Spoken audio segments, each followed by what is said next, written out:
एक बड़ी जानकारी इस वक्त मिल रही है। सीरिया से इस वक्त की बड़ी खबर है। सीरिया से इस वक्त बड़ी खबर मिल रही है। दमिश्क चर्च पर आत्मघाती हमला हुआ है और इस हमले में 15 लोगों के मारे जाने की खबर मिल रही है। 15 लोग इस आत्मघाती हमले में मारे गए। सीरिया से इस वक्त की बड़ी खबर है। एक खुदकुश हमला हुआ है, एक सुसाइड अटैक हुआ है और इस आत्मघाती हमले में 15 लोगों के मारे जाने की खबर मिल रही है। घटनास्थल की एक्सक्लूसिव तस्वीरें इस वक्त आप सीरीज पर देख रहे हैं। दमिश्क चर्च पर निशाना बनाते हुए हमला किया गया। चर्च में लोग मौजूद थे जिस वक्त यह आत्मघाती हमला हुआ। पहली नजर में जो दिखाई दे रही तस्वीरें वो बता रही है कि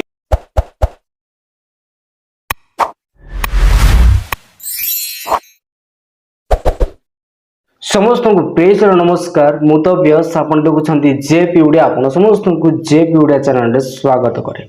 प्रिय माने विगत संडे सीरिया चर्च रे प्राय 22 जन ख्रीष्ट विश्वासी मानकर मृत्यु घटिला। आपण माने घटना संपर्क रे जानिया पई वीडियो को शेष पर्यंत देखंतु।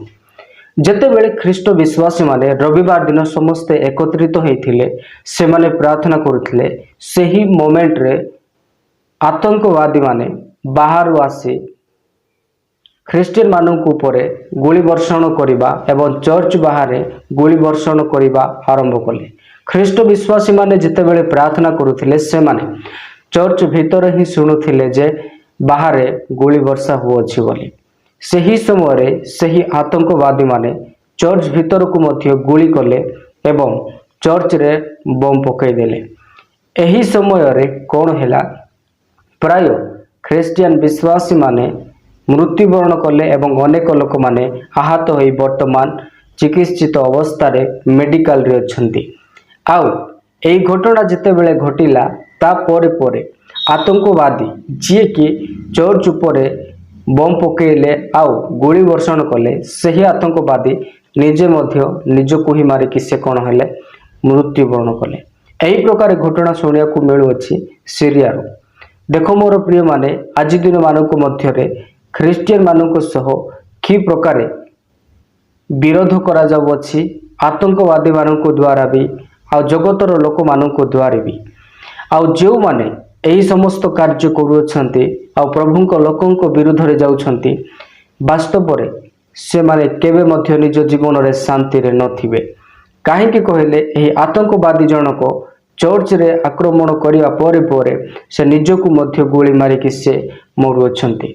मु कहिबा पई चाहे आज जे कोनोसी व्यक्ति जदि ख्रिस्टियन मानकु ताड़ना करूअछि किंबा ख्रिस्टियन मानकु अत्याचार करूअछि से केबे मध्य शांति रे नथिबो।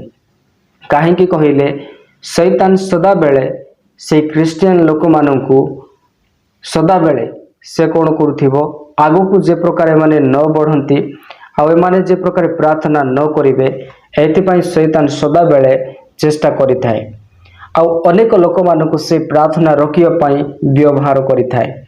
कारण केवल ख्रिस्टियन माने जीवित परमेश्वर को विश्वास करंती आ से माने प्रार्थना करंती। जो जगह रे प्रभु को विश्वास करथिया लोक माने थांती सेठारे समस्त शैतान रो कार्य को से माने कोन करिथांती यीशु को नाम रे खत्म करिथांती।